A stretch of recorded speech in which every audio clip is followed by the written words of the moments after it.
OnePlus appears to be gearing up to expand its tablet lineup with a new premium model, the OnePlus Pad 3 Pro. Positioned as a high-end alternative to the standard Pad 3, which debuted in June last year, the upcoming device is already shaping up to be a serious performance contender. According to a recent leak shared by Tipster Digital Chat Station on Weibo, the OnePlus Pad 3 Pro could be powered by the Snapdragon 8 Elite Gen 5 chipset, Qualcomm's latest flagship processor on the Android side. If accurate, this would place the tablet firmly in flagship territory, especially for power users and gamers. The device is also rumored to feature a large 13.2-inch display, although specific details such as refresh rate and panel type remain under wraps for now.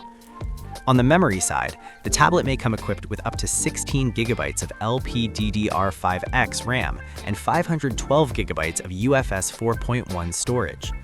Battery capacity is expected to be equally impressive, with leaks pointing to a massive 10,000 mAh class battery. In terms of design, the Pad 3 Pro could be offered in green and titanium color options. Alongside the Pro model, OnePlus is said to also be working on a more compact tablet as well.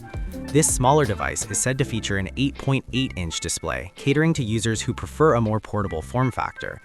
It may be powered by the Snapdragon 8 Gen 5 chipset, slightly below the Elite variant, but still more than capable for gaming and everyday use.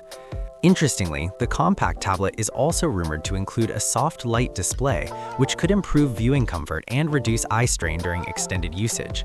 As for availability, the OnePlus Pad 3 Pro is expected to launch first, followed by the compact model, which may debut as the OnePlus Pad Mini.